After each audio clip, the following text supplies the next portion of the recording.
ಸುಹಾಸ್ ಶೆಟ್ಟಿ ಕೊಲೆಯಾಗಿ 2 ದಿನ ಆಗ್ತಿದ್ದಂತೆ ಅಸಲಿ ಕತೆ ಹೊರಬಿದ್ದಿದೆ. 5 ಲಕ್ಷ ಸುಪಾರಿ ಕೊಟ್ಟು ಹಿಂದೂ ಕಾರ್ಯಕರ್ತನ ಹೆಣ ಉರುಳಿಸಿದವರ ರಕ್ತ ಚರಿತ್ರೆ ತೆರೆದುಕೊಂಡಿದೆ.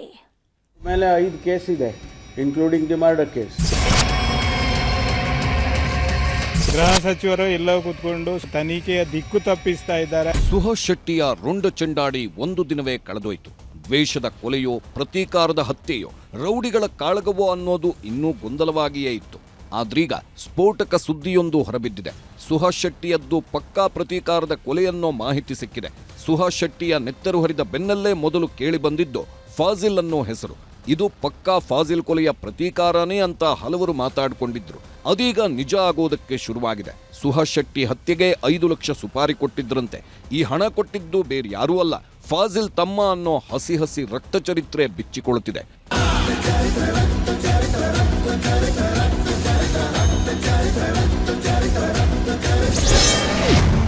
ಫಾಜಿಲ್ ಹತ್ಯೆ ಪ್ರತೀಕಾರಕ್ಕೆ ತಮ್ಮನೇ ಕೊಟ್ಟಿದ್ದ ಸುಪಾರಿ, ಸರ್ಕಾರ ಕೊಟ್ಟಿದ್ದ ಪರಿಹಾರದ ಹಣದಲ್ಲೇ ಹತ್ಯೆಗೆ ಸ್ಕೆಚ್. ಕರಾವಳಿಯ ಕಡಲು ಎಷ್ಟು ಶಾಂತವೋ ಅಷ್ಟೇ ಭೀಭತ್ಸ.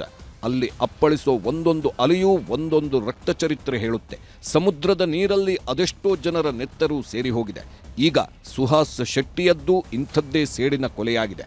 ಹಿಂದೂ ಕಾರ್ಯಕರ್ತ ಕೊಲೆಯಾದ ಜಸ್ಟ್ 24 ಗಂಟೆಯಲ್ಲೇ ಅಸಲಿ ಕಹಾನಿ ತೆರೆದುಕೊಂಡಿದೆ. ಫಾಜಿಲ್ ಕೊಲೆಯಲ್ಲಿ ಸುಹಾಸ್ ಶೆಟ್ಟಿಯ ಹೆಸರು ದೊಡ್ಡದಾಗಿ ಕೇಳಿಬಂದಿತ್ತು. ಇದೇ ಕೇಸ್ನಲ್ಲೇ ಜೈಲಿಗೆ ಹೋಗಿ ಬಂದಿದ್ದ. ಹೀಗಾಗಿಯೇ ಸುಹಾಸ್ ಮೇಲೆ ಫಾಜಿಲ್ ಸಹೋದರ ಕತ್ತಿ ಮಸೀತಿದ್ದ.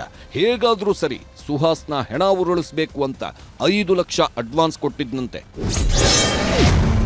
ಸರ್ಕಾರದ ಹಣ ಉರುಳಿತು ಸುಹಾಸ್ ಹೆಣ. ಫಯಾಜ್ ತಂದೆ ಲಾರಿ ಡ್ರೈವರ್, ಮನೆಯಲ್ಲಿ ಹೇಳ್ಕೊಳ್ಳುವಂಥ ಸ್ಥಿತಿವಂತರೇನಲ್ಲ. ಆದರೆ ಫಾಜಿಲ್ ಸಾವನ್ನಪ್ಪಿದ ಸಂದರ್ಭದಲ್ಲಿ ಸಿದ್ದರಾಮಯ್ಯ ಸರ್ಕಾರ 25 ಲಕ್ಷ ಪರಿಹಾರ ನೀಡಿತ್ತು. ಇದೇ ಹಣದಲ್ಲೇ ಫಾಜಿಲ್ ಸಹೋದರ 5 ಲಕ್ಷ ಸುಪಾರಿ ಹಣ ಕೊಟ್ಟಿದ್ದ ಅಂತ ಹೇಳಲಾಗ್ತಿದೆ. ಯಾಕಂದ್ರೆ ಫಾಜಿಲ್ ಮನೆಯಲ್ಲಿ ಮೊದಲೇ ಬಡತನ, ಲಕ್ಷ ಕೊಟ್ಟು ಸುಪಾರಿ ಕೊಡೋ ಸ್ಥಿತಿಯಲ್ಲಿಲ್ಲ. ಇದೇ ಕಾರಣಕ್ಕೆ ಸರ್ಕಾರ ಕೊಟ್ಟ ಹಣವನ್ನೇ ಸುಪಾರಿಗೆ ಬಳಸ್ಕೊಂಡ್ರ ಅನ್ನೋ ಅನುಮಾನ ಕಾಡುವುದಕ್ಕೆ ಶುರುವಾಗಿದೆ. ಸಫ್ವಾನ್ಗೂ ಸುಹಾಸ್ಗೂ ಇತ್ತು ಹೆಣ ಉರುಳಿಸೋ ಹಾಗೆ. ಫಾಜಿಲ್ ಸಹೋದರ ಡೀಲ್ ಕೊಡೋದಕ್ಕೂ ಮೊದಲೇ ಸಫ್ವಾನ್ಗೂ ಸುಹಾಸ್ಗೂ ಜಿದ್ದಾಜಿದ್ದು ನಡೆಯುತ್ತಿತ್ತು.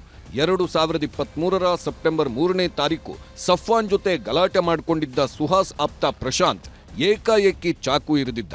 ಮಾತುಕತೆಗೆ ಕರೆದು ಡ್ಯಾಗರ್ ಹಾಕಿದ್ದಕ್ಕೆ ಸಫ್ವಾನ್ ಗ್ಯಾಂಗ್ ಉರಿದು ಹೋಗಿತ್ತು. ಪ್ರಶಾಂತ್ ವಿರುದ್ಧ ಕತ್ತಿ ಮಸೆದಾಗಲೆಲ್ಲ ಸುಹಾಸ್ ಬೆಂಬಲಕ್ಕೆ ನಿಲ್ತಿದ್ದ. ಇದು ಸಹ ಸುಹಾಸ್ನನ್ನ ಟಾರ್ಗೆಟ್ ಮಾಡುವುದಕ್ಕೆ ಕಾರಣವಾಗಿತ್ತು. ಇದೇ ಹೊತ್ತಲ್ಲೇ ಫಯಾಜ್ ಸಹೋದರ ಡೀಲ್ ಕೊಡ್ತಿದ್ದಂತೆ ಮುಹೂರ್ತ ಇಟ್ಟು ಹೆಣ ಉರುಳಿಸಿದ್ದಾರೆ.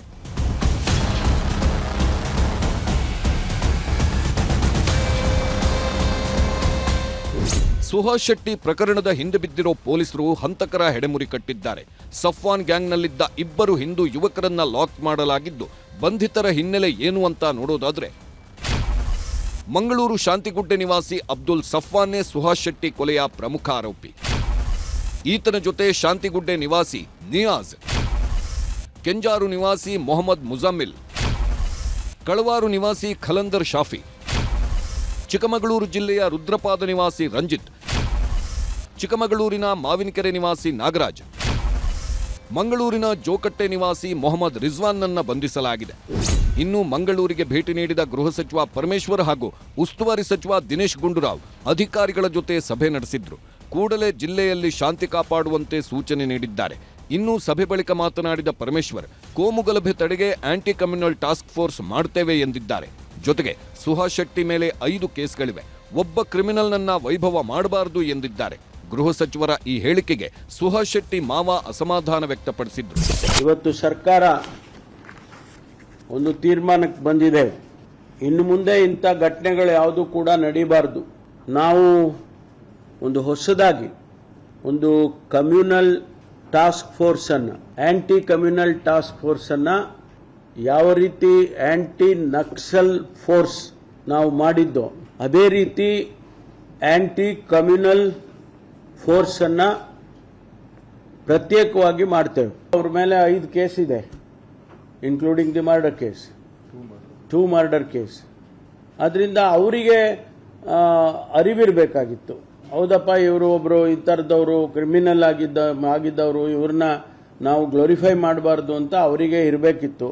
ಗೃಹ ಸಚಿವರು ಎಲ್ಲವೂ ಕೂತ್ಕೊಂಡು ಸುಹಾಸ್ ಅನ್ನೋನು ರೌಡಿ ಶೀಟರ್ ಹಾಗೆ ಹೀಗೆ ಅಂತ ಹೇಳುವುದರಿಂದ ಇದು ತನಿಖೆಯ ದಿಕ್ಕು ತಪ್ಪಿಸ್ತಾ ಇದ್ದಾರೆ. ಆ ಕಾರಣಕ್ಕಾಗಿ ನಮಗೆ ಕರ್ನಾಟಕ ಸರ್ಕಾರದ ಕಾನೂನು ವ್ಯವಸ್ಥೆಯಲ್ಲಿ ನಂಬಿಕೆ ಇಲ್ಲದೇನೆ ಇರುವ ಕಾರಣಕ್ಕೆ NIA ತನಿಖೆಯೇ ಆಗಬೇಕು ಅನ್ನುವ ಕಾರಣವನ್ನು ನಮ್ಮ ಕುಟುಂಬದ ಸದಸ್ಯರೆಲ್ಲರೂ ನಾವು ಒತ್ತಾಯ ಮಾಡ್ತಾ ಇದ್ದೇವೆ.